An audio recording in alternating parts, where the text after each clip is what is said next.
Olá, pessoal. Meu nome é Denise Carlos, eu sou do blog Quase Teóloga e esse é o nosso canal Quase Teóloga. Você já conhece a minha best desse lado. A minha best, Meiriali Rodrigues, a Meire, e a gente está aqui para falar hoje sobre as mulheres do século XVII. Mas antes de falar dessas mulheres, eu quero ler um comentário que a gente teve no vídeo passado, né, no episódio 2, que é do Pedro Henrique, que ele diz assim: parabéns, mulheres relevantes. Então, parabéns Esse para Pedro nós, viu, Henrique. Beth? E temos duas erratas. Quais são as erratas? A gente está falando aqui, a gente falou no primeiro episódio de mulheres de 1500. Na verdade, são mulheres até 1500, são mulheres do século 14 e 15. No episódio 2, a gente falou de mulheres até 1600, não de 1600 para frente, século 16. E hoje a gente vai falar de mulheres do século 17 e não mulheres de 1700. São mulheres que nasceram em 1600, 1600 e pouquinho, e tiveram sua vida dentro do século 17, que vai até 1700. É E a porque a gente é de segunda humanas errata, e números são problemáticos para nós. exatamente. E a segunda errata é que no final do vídeo do episódio 2, eu comecei a falar sobre algumas frases de Calvino, quando ele perdeu a sua esposa. Só que aí eu falei Lutero. Então, gente, Idelete de Buri casou com Calvino. A esposa do Lutero é a Catarina Vambora. Então, números organizados e esposas com seus devidos maridos. Vamos falar das mulheres relevantes. Opa! Mulheres relevantes do século XVII. Certo, Beth? Agora vai. Agora os números estão certos, agora vai. Agora vai. Mulheres do século XVII. Mudou o século, agora tá acontecendo umas outras coisas aí, umas Umas guerras outras coisas. diferentes. Exatamente. Então, antes de a gente começar a falar das nossas três mulheres de hoje, a gente vai falar um pouquinho do pano de fundo. O que está acontecendo no século XVII? É um século um pouco mais tranquilo que o anterior, não tem tanta efervescência, mas não é um século morno também. Tem o auge do absolutismo monárquico e também tem o começo do declínio. A gente tem o Luís XIV, o Rei Sol, que tem a sua frase máxima que é eu sou o Estado, né? O Estado sou eu. E a gente tem o Rei Sol, revoluções inglesas, então a gente tem a Revolução Puritana, a Revolução Gloriosa.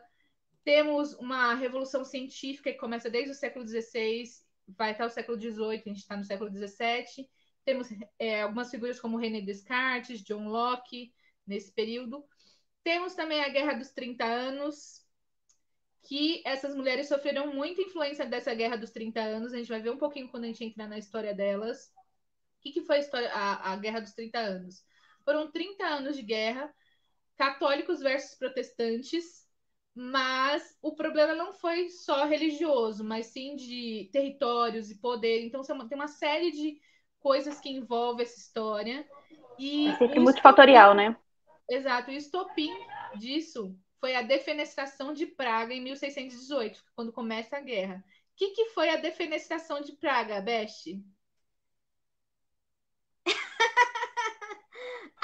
O que Eu não acontece? estudei, não.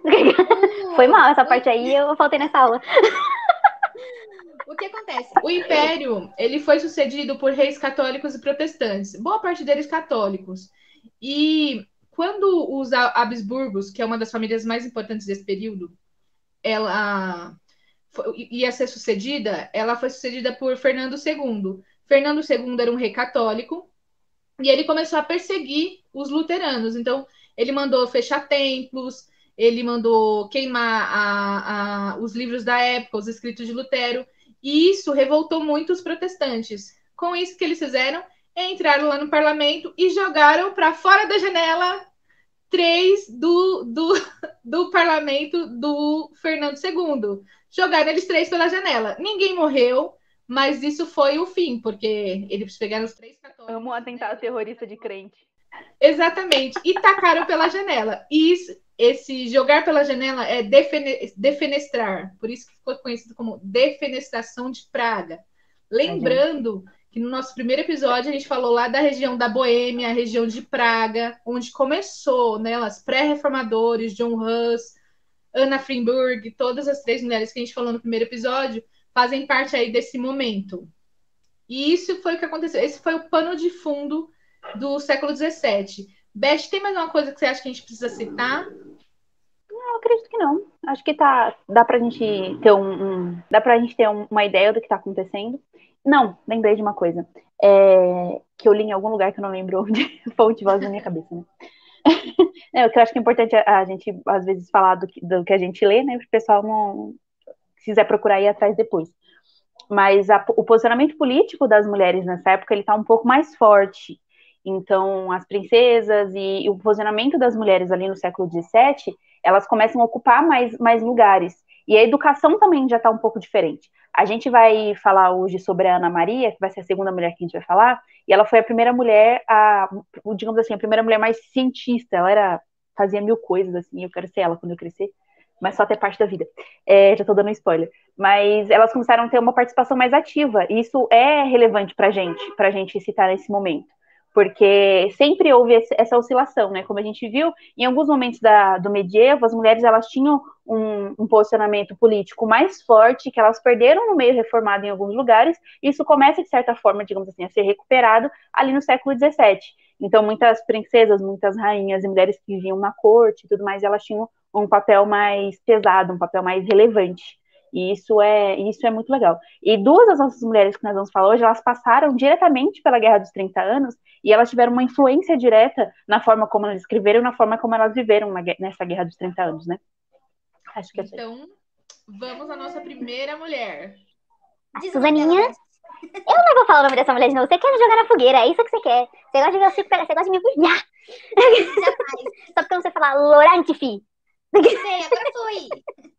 Então vamos falar de primeira. Deus não quis mais. A Suzaninha foi uma mulher muito legal. Uma mulher top. Que eu não sei falar o nome dela, nem o nome do marido, nem não, porque, gente, ela é Hungria, né? Deixa eu só confirmar. Ela é Hungria, perto da Hungria que ela viveu, não foi? Tô olhando aqui. Da Eslováquia. Eu também tô procurando aqui, porque de minha fala. Aí, tá vendo? Quem viu na Hungria? Quem viu na Hungria? Acho que foi a Ana Elizabeth que viu na Hungria. Ou foi a Ana Maria. Daqui a pouco a gente descobre. Enfim. Ela nasceu bem ali na virada do século, por volta de 1600. E ela virou princesa um pouco mais pro fim da vida dela. Se eu estiver falando alguma coisa errada, pelo amor de Deus, você me corrige. Ela foi a principal herdeira das coisas do pai dela, então ela tinha bastante fortuna. Ela foi uma grande patrocinadora de escolas reformadas, e eu achei isso muito legal. Ela patrocinou muitas escolas e teve um dos reitores, tanto escolas quanto colégios, né, e faculdades. E ela incentivou qualquer pessoa que quisesse estudar, era só falar com ela que ela dava uma bolsa, ela dava um jeito. Então, eu acho que ela não escreveu nada, né? Pelo que eu lembro dela, ela não escreveu nada. Ela fundou essa escola, principalmente, ela cuidava muito da falar o educação nome. dos filhos. E aí ela funda sua própria escola, justamente para isso. E aí tem um dos filhos dela, que ela teve dois filhos, o Jorge e o Sigismundo.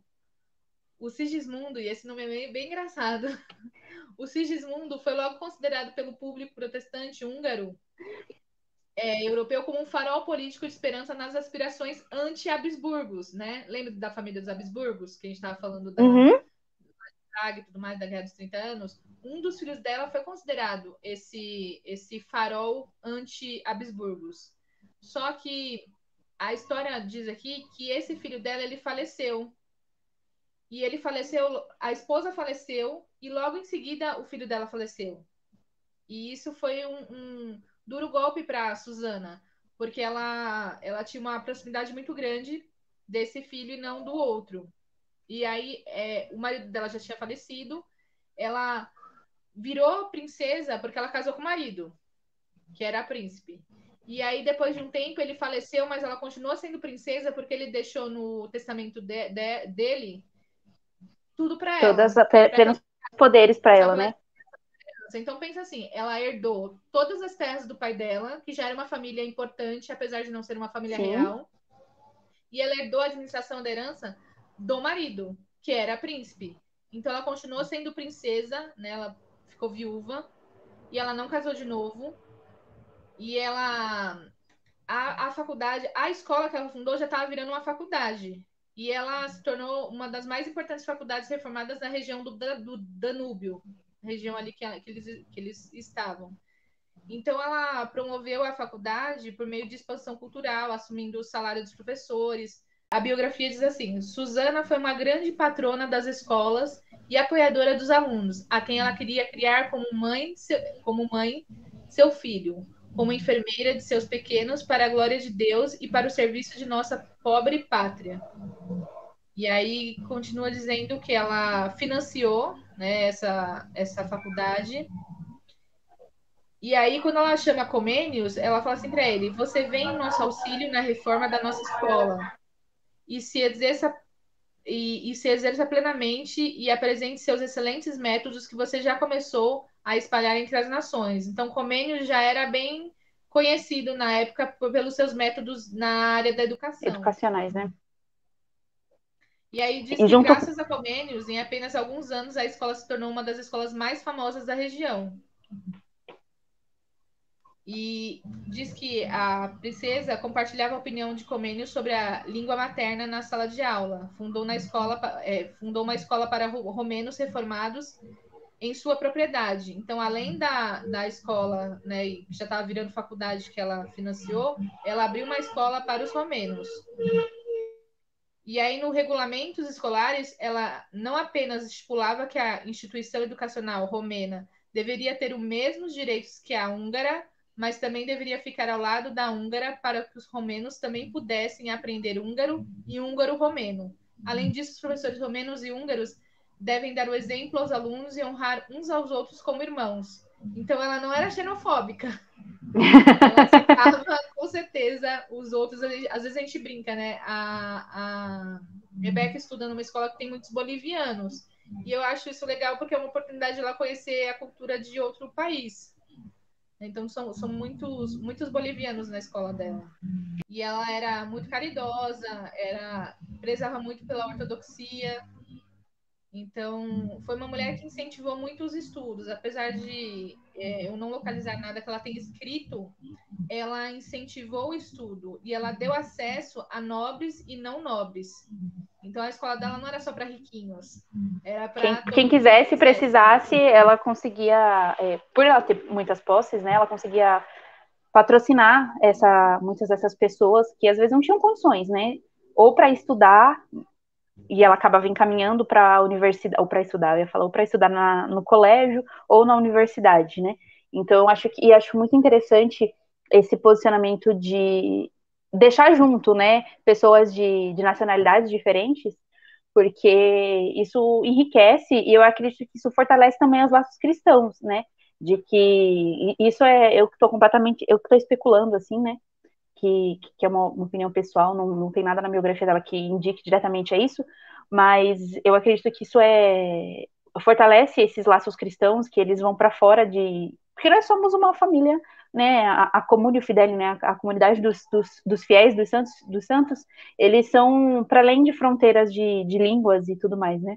Então, eu acho que ter esse ideal, e ter esse ideal reformado e tudo mais, poderia até ser na contrapartida, porque em alguns meios, né, era difícil ter, mesmo sendo reformado, tinham reformas de diversos lugares, com diversas pessoas, com diversas tradições surgindo, mesmo no século XVII, a reforma sendo um pouco mais estabelecida, ainda estava no início, né, e às vezes existia essas diferenças, né, e teve muita briga entre zwingliano, luterano, e depois calvinista, e aí acabava entrando questões políticas junto, né, como foi no caso da Guerra dos 30 Anos, é sempre multifatorial. É sempre bom existir lugares, eu acho que isso é muito positivo, onde essas diferenças, elas são... Nossa, carro, velho. O carro, não, essa é a moto. Ai, gente, como eu queria furar os pneus dessas motos pra esses meninos parar de fazer. Parece que não sabe comprar um escapamento decente, que não faz esse barulho, é que saco. Enfim. Voltando aqui pro espírito cristão e internacional e não xenofóbico. Sim, pessoas de nacionalidades diferentes, de culturas diferentes, e ver que isso é muito rico, né?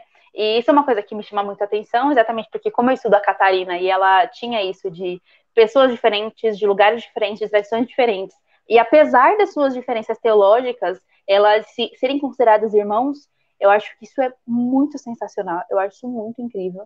E a gente tem que cada vez mais olhar para isso, né? Olhar menos para as fronteiras. Olhar menos para o que nos separa e mais para do que. Olhar menos para o que nos separa e mais para o que nos une. Tá difícil hoje, mas nós iremos vencer, porque as portas do inferno não prevalecerão contra a igreja. Amém! E aí, segundo a biografia, diz que ela cuidou da educação das filhas dos nobres da Transilvânia e da Hungria. E na oficina da princesa tinham numerosas e magníficas bordados.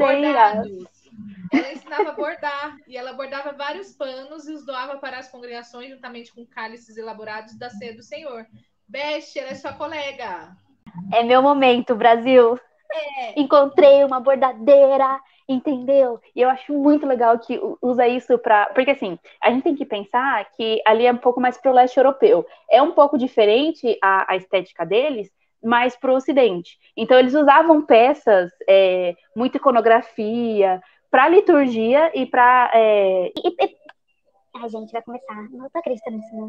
Dá pra ouvir o pagode daí? Dá pra ouvir o pagode daí? Passou. Ai, que bom, glória a Deus. É que dá pra ouvir muito aqui. Eu tô no quarto da minha mãe, é direto pra rua. Mas enfim, voltando aqui. A bordadeira. Desculpa, encontramos a bordadeira. Encontramos a bordadeira. Isso é incrível, entendeu? Meu nome estará lá um dia. Sigam, @reformadinha bordado. A Beth, ela é bordadeira. Os bordados dela são maravilhosos. Entrem no Instagram dela, tem o link lá. Ela tem trabalhos lindos. É a nossa teóloga bordadeira. Sou uma mulher muito talentosa. Assim e aí como a Suzana Suzaninha bordava os paninhos. E ela... Os paninhos, né? Os panos. E ela doava para as igrejas. Porque a gente sabe até hoje, quando tem a ceia do Senhor nas nossas igrejas, é preparada uma mesa bem bonita. Imagina, ela tinha um trabalho manual lindo para ser executado e doado para as igrejas. Eu acho muito legal, assim, não só porque bordado é incrível, mas exatamente como eu estava falando da estética que essas igrejas elas têm uma estética muito própria daquela região. Eu acho isso muito bonito, porque é característico daquela região, é um tipo de bordado característico daquela região, as igrejas daquela região elas utilizam. Então, se a gente for procurar sobre essas estéticas, sobre toda a beleza que era mostrada naquelas igrejas e como eles se importavam com a beleza, eu acho que é mais um ponto para a gente refletir e pensar, de que quando se trata das questões, das nossas questões litúrgicas, das nossas questões religiosas e espirituais, a estética ela também importa. Então, você ter cuidado não só com o seu cabelo e com a sua roupa, porque eu acho isso muito importante. Tem uns batistas que não gostam, né? Porque ainda tem um pessoal mais pentecostal que ainda tem a roupa de ver Deus. Batista não liga muito pra essas coisas, que eu acho que é um absurdo, eu acho que é uma afronta você não ter uma roupa bonita pra ir domingo pra igreja, se não separar sua melhor roupa pra ir domingo pra igreja. Mas, fechando essa revolta, eu acho que é muito legal a gente pensar nisso, sabe? De a gente pensar que na ceia a gente tem que ter uma mesa bonita, de que a gente tem que se preocupar com a decoração da nossa igreja, porque ele é um Deus que se preocupa com beleza, e às vezes a gente acha que vai parecer muito cacareco, muitas coisas, e não é assim, né? E é muito característico mais para o leste europeu, voltado mais para o ocidente, que é ali onde fica a Hungria, aquela região, eles terem igrejas com vitrais, igrejas com pinturas, e é muito bonito aquelas igrejas, eu acho sensacional, eu sou apaixonada por toda a estética cristã oriental, acho muito legal, pesquisem sobre isso, é incrível. Muito bem. Viva a Suzaninha. Veja você, a princesa escreveu algo. Ela escreveu um panfleto teológico, lembra dos panfletos? As cartas panfletárias também. Um panfleto teológico chamado Moisés e os Profetas, um trabalho apologético com citações bíblicas com as quais a autora queria provar as 45 teses do credo reformado. Então ela produziu material teológico também.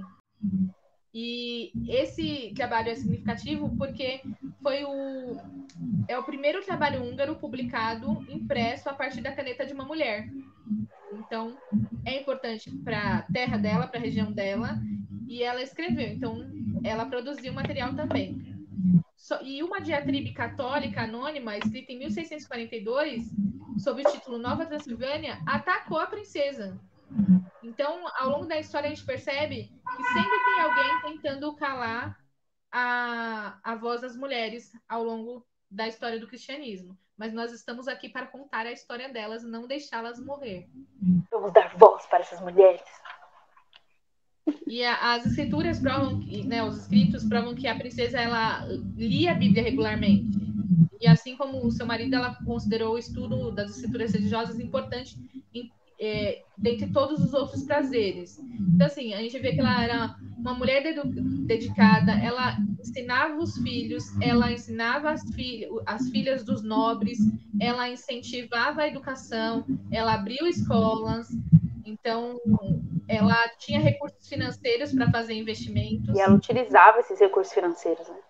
E lá no final da vida, ela fala sobre herança espiritual. E aí tem um trecho que diz assim: tome o exemplo de seu pai e de mim. Quando ela falando para o seu filho, né?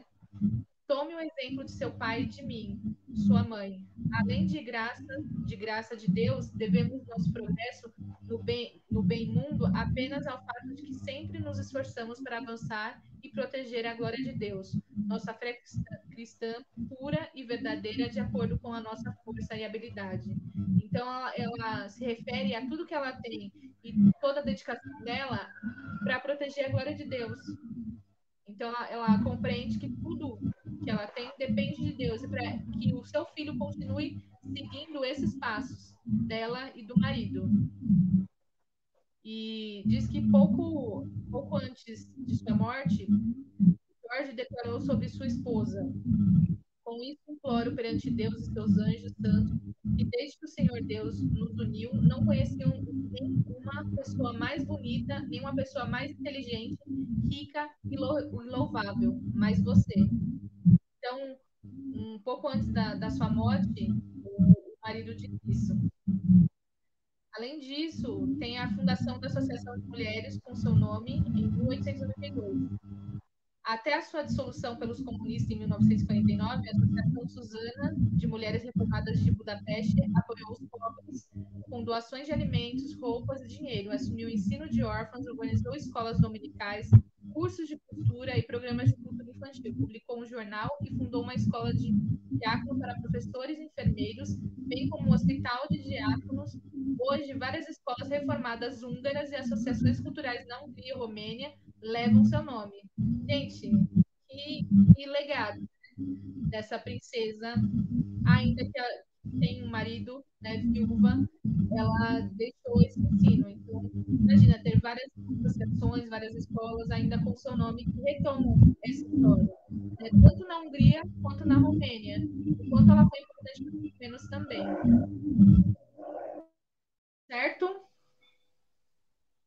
Então, essa é a nossa primeira mulher, a Susana. Agora nós vamos falar sobre a mulher relevante, que é a Ana Maria van Schurman. Rapaz, daqui a pouco eu tô falando húngaro também, alemão e essas línguas aí que eu não sei nem pronunciar o nome da língua em português, que dirá falar alguma coisa na língua. E aí, a Susana... Ana Maria. A Susana não, agora é a Ana Maria. Ana Maria. E ela nasceu em 1607, certo? Grande Ana Maria. Essa Ana Maria, ela... No fim da vida, ela deu uma desviadinha ali de umas coisas que não devia desviar. Mas, gente, eu me apaixonei pela Susana, que eu tô com a Suzaninha na cabeça, pela Ana Maria. Ela nasceu ali em 1067. Ela foi muito bem educada. E logo cedo o pai dela percebeu, ela sempre gostou muito de estudar. E logo cedo o pai dela percebeu a vocação dela para o meio intelectual e tudo mais, e incentivou. Então, assim, essa mulher, ela foi filósofa, ela foi linguista. Eu até esqueci, eu nem lembro o número de línguas que ela sabe falar. Ela era muito... Eu vou falar tudo que fala aí, porque fala aí. Ela foi teóloga, filósofa, linguista, polihistoriadora, educadora, geógrafa, astrônoma, retratista, artesã, poeta, escritora de cartas. Ela falou 12 línguas fluentemente.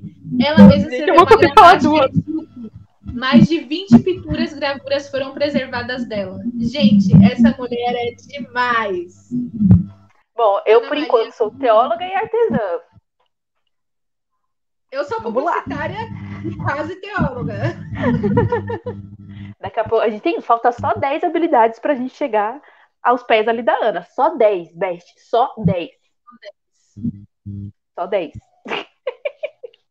Não, mas dá pra gente listar outras coisas que a gente faz, a gente chega no número próximo sim, que às vezes a gente só... É porque é muito impressionante. É muito impressionante. Ela foi a primeira mulher a ocupar ir para a universidade de teologia.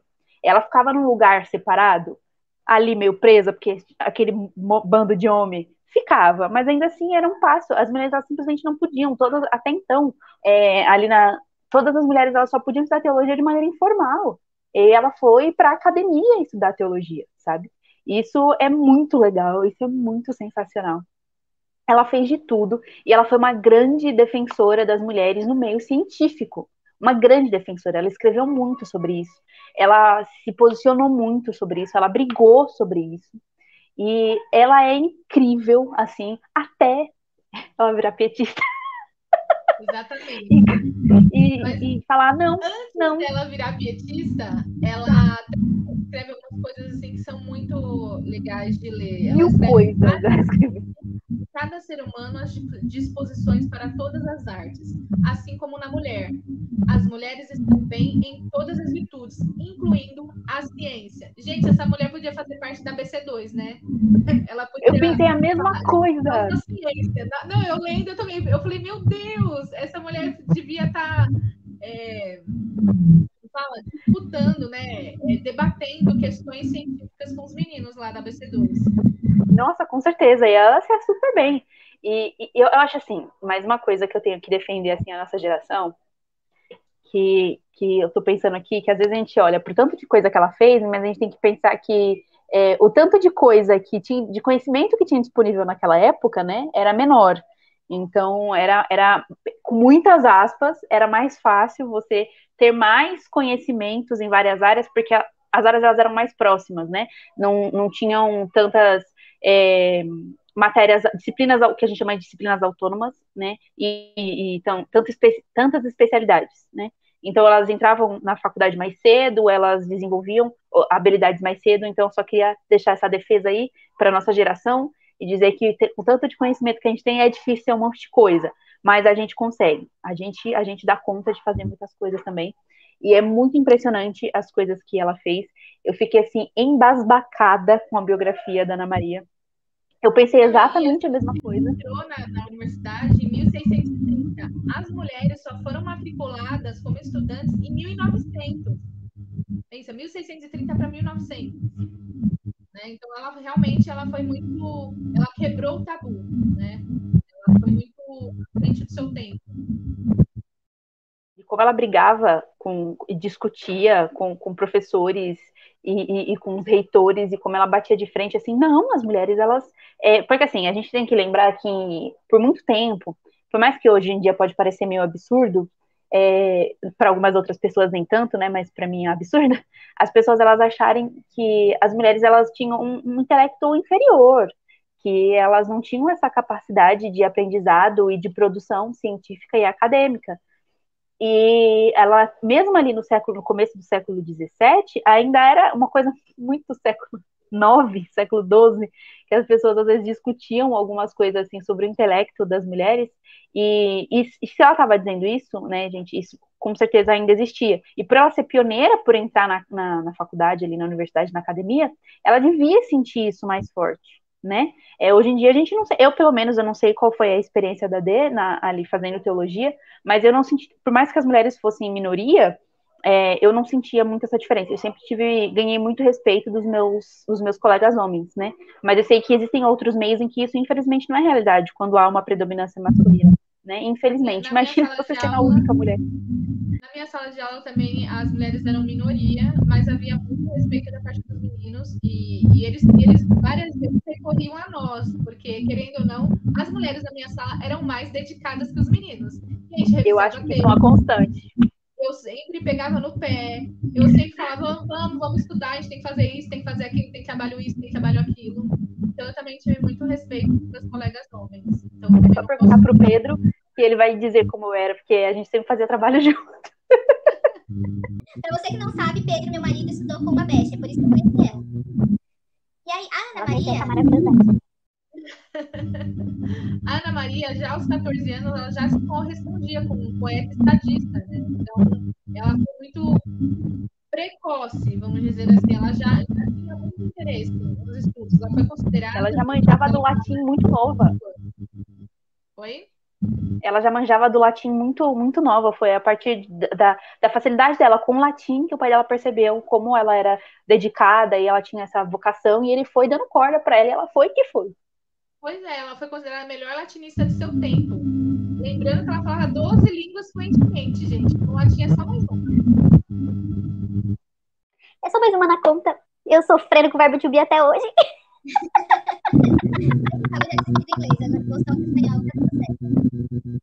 Ai, Jeová, rapaz, Senhor. Na biografia que eu li, a preocupação da Ana Maria era unir piedade e ciência. Então, ela tinha esse foco. Por isso que a gente pensou que ela ia saber que a galera da BC2. E aí todas as ciências são orientadas para a teologia. Todas as ciências que ela estuda, ela orienta para a teologia. Então, ela era uma mulher muito piedosa, não apenas, assim... É que, às vezes, infelizmente, a gente tem uma tendência de achar que existe uma dicotomia entre academia e piedade, né? E, eu cresci com esse terror, assim, né? Eu não cresci como cristã protestante, né? Eu era testemunha de Jeová. Nossa, não só isso, mas, nossa, não pode ir, porque você entra pra faculdade e sua fé vai esmorecer. Mas que fé é essa, gente? Em nome de Jesus! Não precisa nem ser necessariamente teologia, né? Qualquer curso. Imagina o meu, tará, vai fumar maconha. Não é? Se for alguma coisa, é aquela coisa. Se for de humanos, o pessoal vai virar maconheiro e vai começar a brisar. Se for de biológicos, vai virar evolucionista. Entendeu? E se for de exatas, vai virar heterotop. Esse é o problema das ciências que o pessoal acha que tem. Que crente não tem gente, né? Não é uma unanimidade. A gente tem que pensar nisso. Também não é justo a gente achar que todo mundo é assim. Mas, infelizmente, ainda existe meios em que o pessoal tem essa ideia de, assim, você estuda demais e você esfria, ou então você desvia. É claro que, para um adolescente que viveu a vida inteira na igreja e não tem contato com a vida devassa que, às vezes, tem na universidade, é um pouco difícil, é um pouco chocante. Mas, gente, desde cedo, você mostrando que as coisas não são separadas, e não só para a questão de vivência, né? Mas também para questões acadêmicas, de que inteligência não é antipiedade, né? De que ciência não é antipiedade. A ciência e a fé, elas não são separadas, elas não são excludentes, pelo contrário, né? O início da ciência se deu no meio religioso exatamente para estudar a criação, exatamente para olhar para a criação, exatamente para poder buscar a glória de Deus. E era esse o ponto da Ana Maria, né? Assim, tudo que eu estudo de ciência é para a glória de Deus, é para apontar para a minha fé. Ele não contesta a minha fé, ele atesta a minha fé. Então, isso não mudou desde o século XVII para cá, né? Isso só cresceu. Então, eu acho que ela é um grande exemplo de alguém, não só para outras mulheres, mas para absolutamente qualquer cristão que tem uma vocação intelectual, porque eu acredito que existem pessoas que têm vocação intelectual, do mesmo jeito que acredito que pessoas que têm vocação missional, vocação pastoral e etc. Sabe? Eu acredito que intelectualidade é uma vocação. E Ana Maria com certeza tinha essa vocação, e ela é um grande exemplo para pessoas que querem ter essa vocação, sabe? E de que um não exclui o outro, pelo contrário, eles se juntam. E isso é muito incrível, isso é lindo demais, gente. Isso é bonito demais. E ela abriu um debate político sobre as mulheres, que foi ocupado por inúmeros estudiosos da época. A questão de gênero foi muito discutida através das fronteiras, principalmente na França. Né? Então, essa questão de gênero, como a gente estava falando, a gente não sofreu tanto isso. E até uma pesquisa recente que eu estava conversando com o professor lá do Mackenzie, diz que essa diferença entre homens e mulheres nas salas de teologia já diminuiu muito. E eu fiquei muito feliz. Uhum. Ainda somos menos que os homens, mas estamos quase ficando equiparadas. Parabéns, mulheres teólogos que estão estudando e se dedicando. Eu tenho uma teoria quanto a isso, mas fica para outro vídeo. Ai, Deus. Aquela coisa, né? O problema da Ana Maria é que no fim da vida ela quis renegar tudo isso, entendeu? Ela dedica a vida dela a uma coisa absurdamente incrível, aí chega no fim da vida ela, então, Senhora, não, eu não tava lá, não fui eu que disse isso. Ela dá uma renegada nas coisas que ela escreveu. O que eu fiquei chateada. Fiquei, Ana Maria, me ajuda, né? Eu fiquei meio decepcionadinha também, porque assim, ela é tão. 12 Como línguas, cara. fala? Ela é tão. Como se fala uma pessoa Dedicada. produtiva, ela é tão produtiva, ela produz Sim, tanto conteúdo, ativa. tanto material. Gente, ela estaria fazendo lives e vídeos, escrevendo livros se fosse nos dias atuais. E ela não Exatamente. discute só a mulher na ciência. Ela tem trabalhos que falam sobre o fim da vida, a questão da disputa da misericórdia nos séculos 16 e 17, questões da doutrina da predestinação. Ela ajudou a moldar os debates filosóficos sobre epistemologia e metodologia da ciência. Gente, ela fez muita coisa. E aí, no final da vida, ela escreve revogando tudo que ela tinha lutado.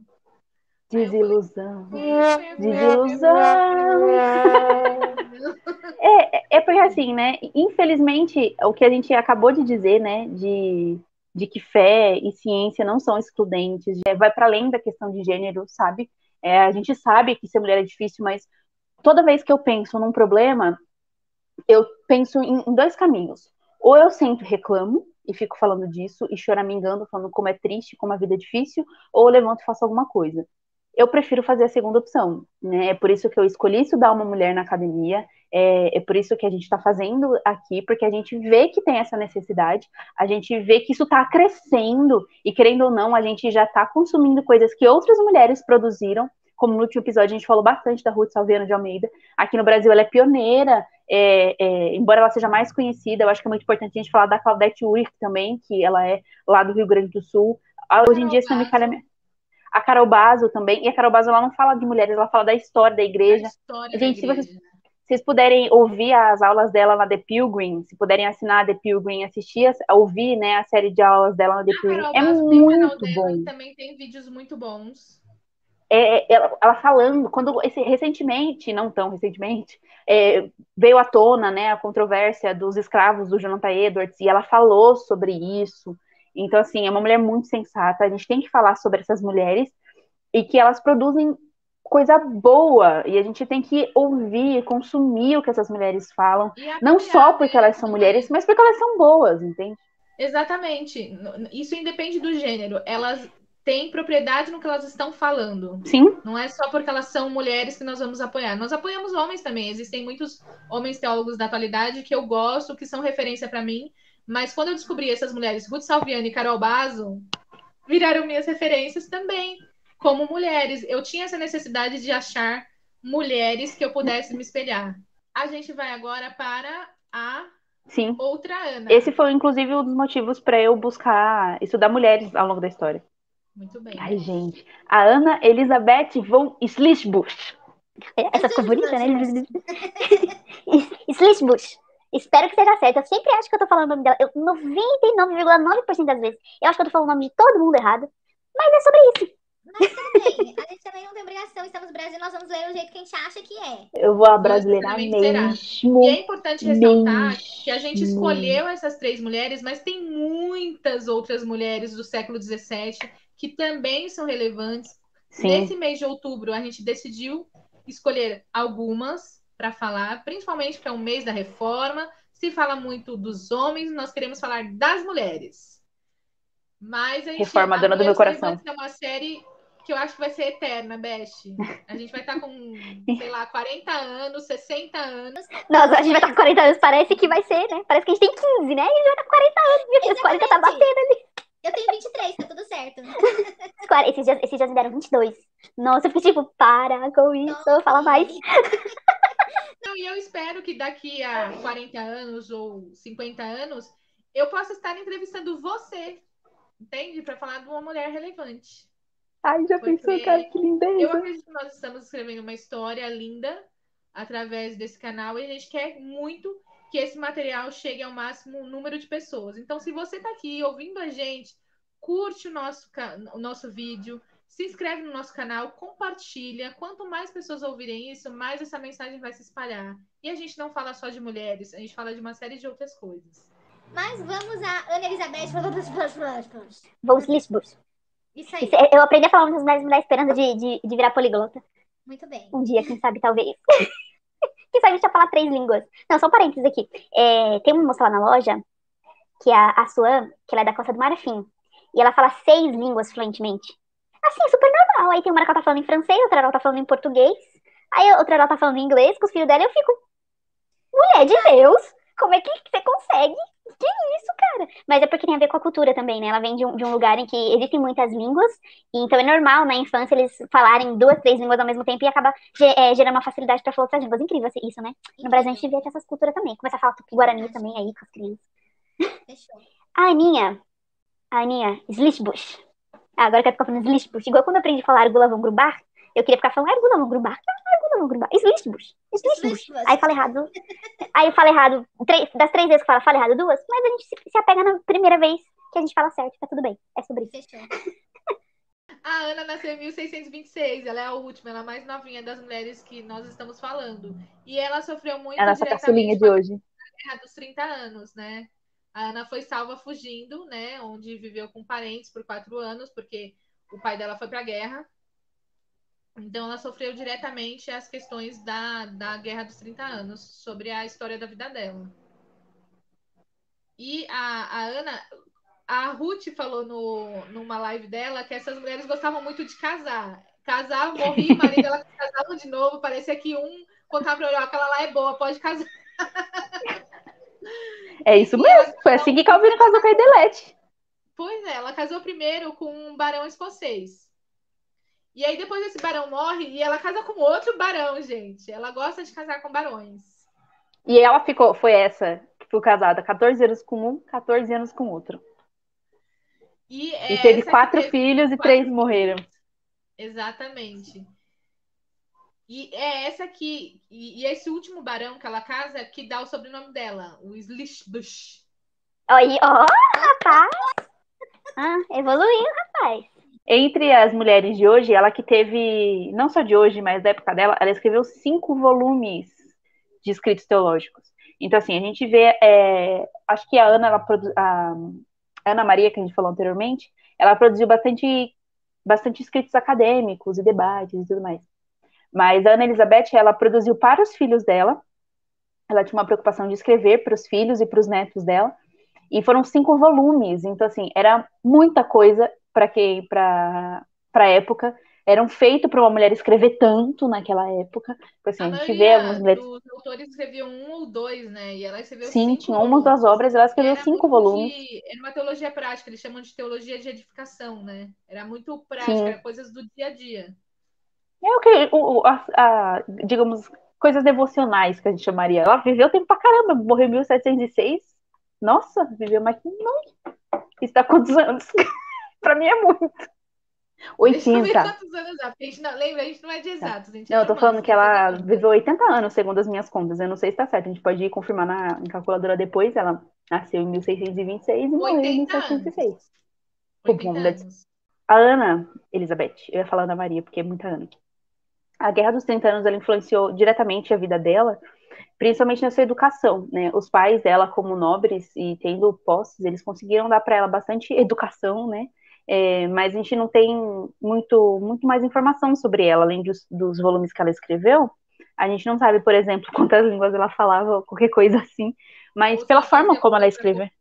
Ou se ela fazia bordado, ou se ela, né, virou petista no fim da vida. Não, brincadeira. Mas o que que dá para perceber pelos escritos dela é que ela... Pode falar. A gente ia falar a mesma coisa. Pode falar, Beth. Fica à vontade. Fica à vontade. Você ia falar que a teologia dela era comprometida com a doutrina luterana? Era isso que você ia falar? Era. Não, só que ela tava sempre atualizada. Eu acho que era, não sei, deu uma cortada no que você falou. Ai, hoje tá difícil, né? Ai, Senhor, abençoa nós. Que pelos escritos dela, pela forma como ela escreveu, dava para saber que ela era bem educada e ela tinha um amplo conhecimento teológico. Porque às vezes, eu acho que infelizmente, muitos acadêmicos meio teológicos, às vezes eles desprezam aqui, né, colocou nos biógrafos dela como material de edificação, que a gente chama de materiais mais devocionais hoje em dia, e por um tempo da minha vida eu fui esse tipo de pessoa que acabava desprezando isso, falando, não, mas eu já estou estudando coisas tão mais profundas e tudo mais, mas para você conseguir aplicar muito bem esse conhecimento, pular esse gap, né, entre a teoria, tudo que você sabe, tudo que você estudou, isso, tornar isso palatável de uma maneira prática e fácil de viver, é muito difícil. É muito difícil. Então, você tem que ter um conhecimento bíblico teológico muito consistente, ser uma pessoa muito sábia. Eu acredito que ter uma piedade muito piedosa para você conseguir transformar isso, né? Eu digo isso, pelo menos para mim, às vezes é uma coisa difícil. No meu aconselhamento, a primeira vez que eu passei por aconselhamento, esse foi um ponto para tratar junto com o meu pastor, né? Eu tinha muito conhecimento acadêmico, muita coisa na minha cabeça, mas para eu conseguir transformar isso em conhecimento prático, conseguir transformar o conhecimento em sabedoria, leva um caminho, é um caminho. E a Ana Elizabeth, ela mostrou isso de uma maneira muito, muito bonita e muito, muito consistente, né? Eu Não, gosto de falar e muito bonita, porque eu acho muito produtivo. bonito. Imagina, cinco volumes. E ela começou a escrever com status de viúva. Ela começou a escrever com Cinquentona 50 já. anos. 50 anos. Imagina, eu quero continuar sendo produtiva, gente. Eu quero produzir material até o final da minha vida. E essa mulher é um grande exemplo disso, porque ela começou a escrever após 50 anos. E ela foi considerada uma mulher estudiosa, uma mulher erudita, e ela foi mencionada nas enciclopédias acadêmicas da época. Né? Então, ela foi referenciada, ela foi um referencial teórico nas enciclopédias. Isso é uma conquista muito grande para um século que não reconhecia assim tanto o trabalho das mulheres. Uhum. Isso, eu acho que todas essas mulheres, cada uma com as suas características, elas são muito legais, assim, sabe?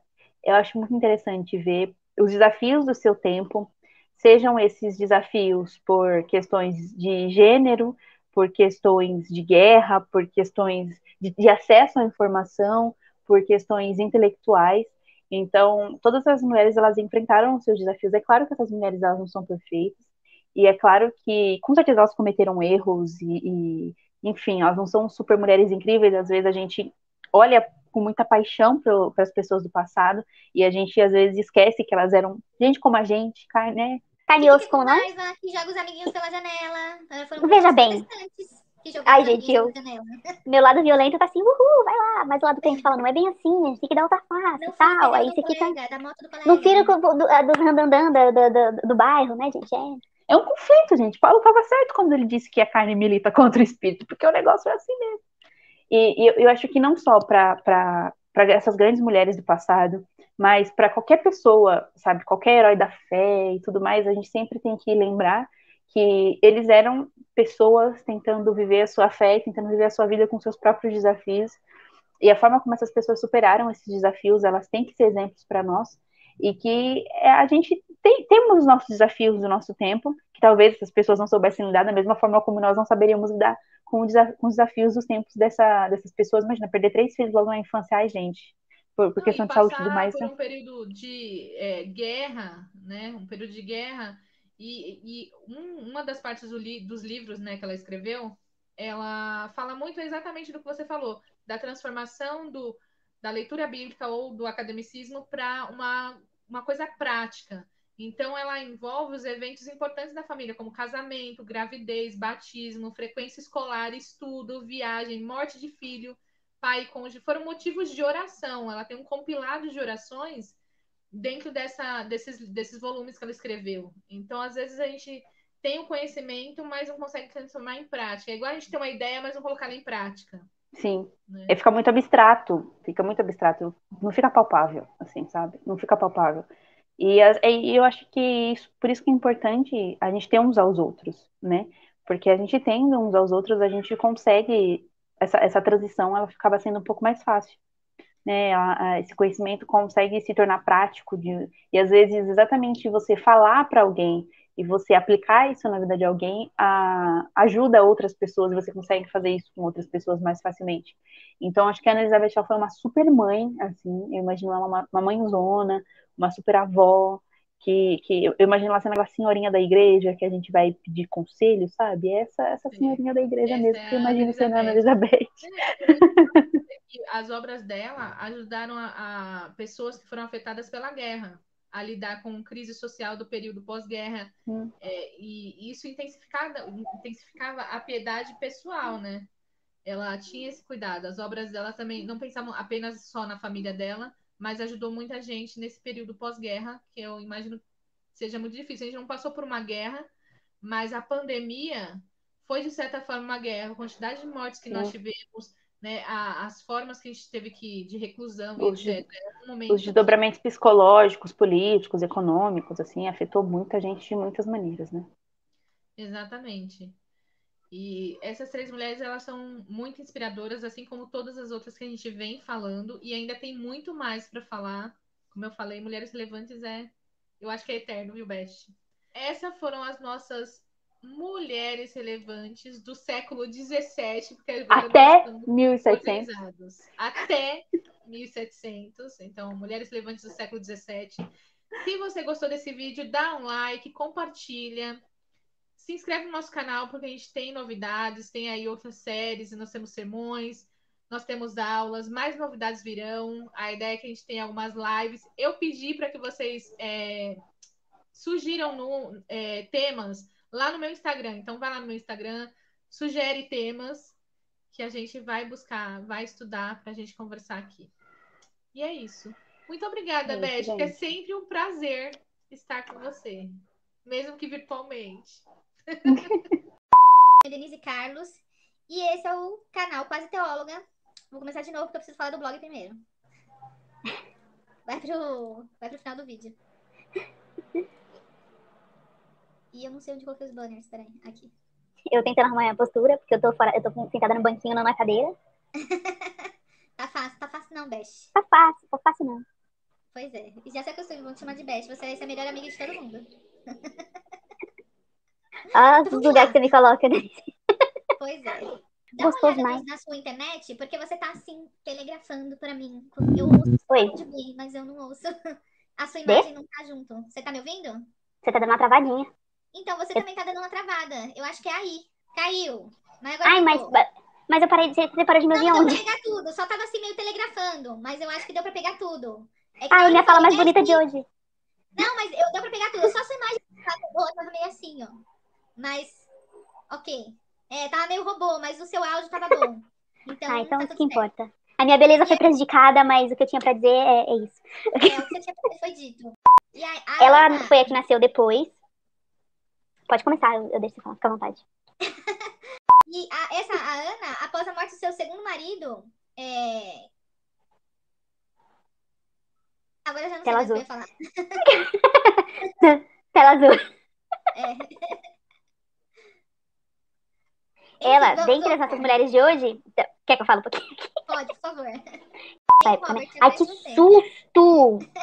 Mano, do além essa vida. Já avisa ela que ela vai pro final do vídeo. Minha irmã. Por quê? Acho que... você acha que mais uns 20 minutinhos a gente acaba? Que a nossa convidada especial aqui? Ela já avisa. Não dava, Fia. Tá, dá pra ver tudo. Apareceu, eu falei, que isso, gente? O espírito entrando aqui. Acho que mais uns 15, 20 minutos.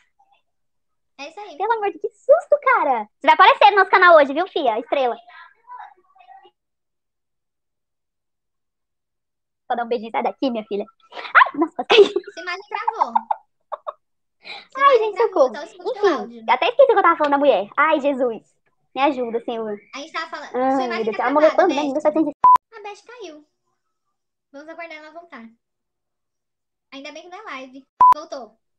Hoje é dia da queda, né? Caí 2 vezes, quase caí do banco. Esse episódio vai ser o que vai ser mais assistido, porque tá tão difícil de gravar ele.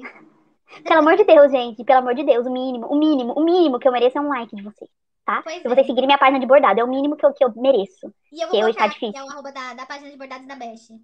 Inclusive, era pra eu estar terminando uma encomenda agora, mas tudo bem, tá tudo bem, é sobre isso. Enfim,